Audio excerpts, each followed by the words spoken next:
جی تو جناب، لاہور کی انسداد دہشت گردی عدالت نے جناح ہاؤس گھراؤ کے مقدمے میں پی ٹی آئی رہنما طیب راجہ کے وارنٹ گرفتاری جاری کر دیے۔ تفصیلات کے مطابق انسداد دہشت گردی عدالت کے جج ارشد جاوید نے کیس کی سماعت کی۔ عدالت میں پیش نہ ہونے پر طیبہ راجہ کے قابل ضمانت وارنٹ گرفتاری جاری کر دیے گئے۔ ابھی ناقابل ضمانت نہیں ہوئے، ابھی تو قابل ضمانت کا وارنٹ گرفتاری جاری ہوئے ہیں۔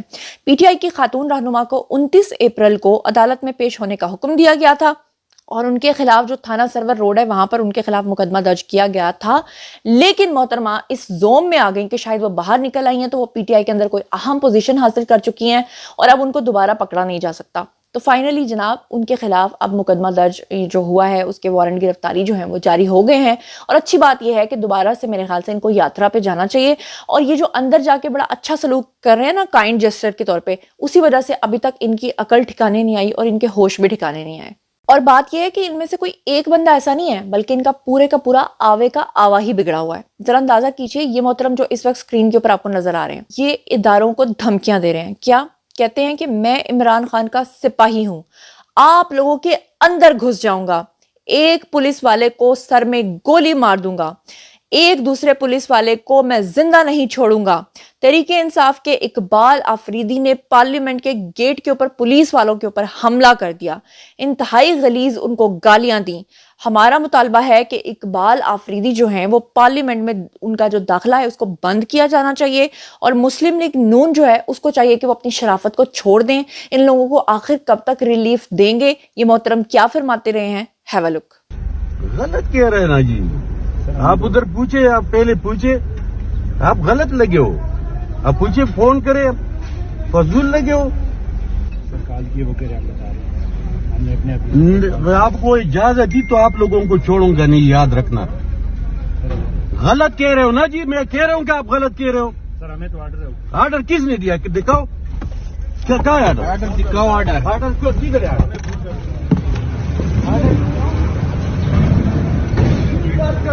سر ہمیں تو کل بتایا، آپ کو دل روک رہے ہیں، کیا اختیار ہے آپ کے پاس؟ معذرت کے ساتھ مجھے کہنا پڑ رہا ہے کہ یہ سارے کے سارے اتنے خبیث ہیں کہ ان لوگوں کا نہ کوئی کیریکٹر ہے، نہ کوئی دین ہے، نہ کوئی ایمان ہے، اور نہ کوئی زبان ہے۔ آپ لوگ جانتے ہیں کہ عمران خان نے سائفر جو ہے اس کا جو سارا معاملہ ہے وہ 2 سال سے چلا کے رکھا ہوا ہے، کس طرح سے انہوں نے اداروں کے اوپر دھمکیاں دیں، بدتمیزیاں کی، بعد میں پتہ چلا سائفر کا بھی سارا ڈرامہ نکلا، اور مزیدار بات یہ کہ سائفر کو انہوں نے گما بھی دیا۔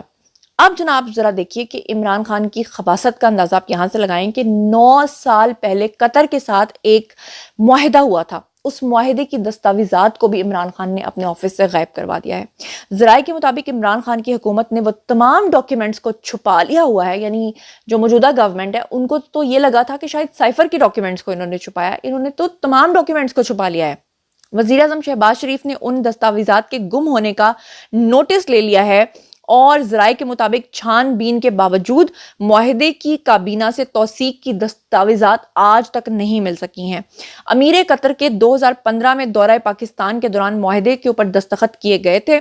قطر نے معاہدے کی منظوری کے بعد دستاویزات پاکستان کے حوالے کر دی تھیں۔ ذرائع نے بتایا ہے کہ معاہدے کے مطابق دونوں ممالک کے درمیان معلومات کا تبادلہ، ریسرچ اینڈ سٹڈیز کا جو معاملات ہیں وہ طے ہوئے تھے۔ ذرائع کے مطابق وزیر اعظم کی ہدایت کے اوپر 9 سال پرانے معاہدے کی کابینہ کی دوبارہ سے منظوری تو حاصل کر لی گئی ہے، لیکن پرانی گم ہونے والی کاپی اور دستاویزات کو ڈھونڈنے کا حکم بھی دے دیا گیا ہے۔ تو یہ سب کچھ کر کے گئی ہے ان کی حکومت، کے تمام دستاویزات کو ہی غائب کر کے چلے گئی ہے، یعنی کہ ڈسٹرکشن۔ یہاں تک کہ آپ کو میں نے کل کے ولاگ میں بتایا تھا کہ ندیم افضل چند نے کہا کہ میں نے خود اپنے کانوں سے سنا عمران خان کو، جنرل باجوہ کو یہ کہتے ہوئے کہ آپ یہ تمام اپوزیشن کو پھانسیاں دے دیں۔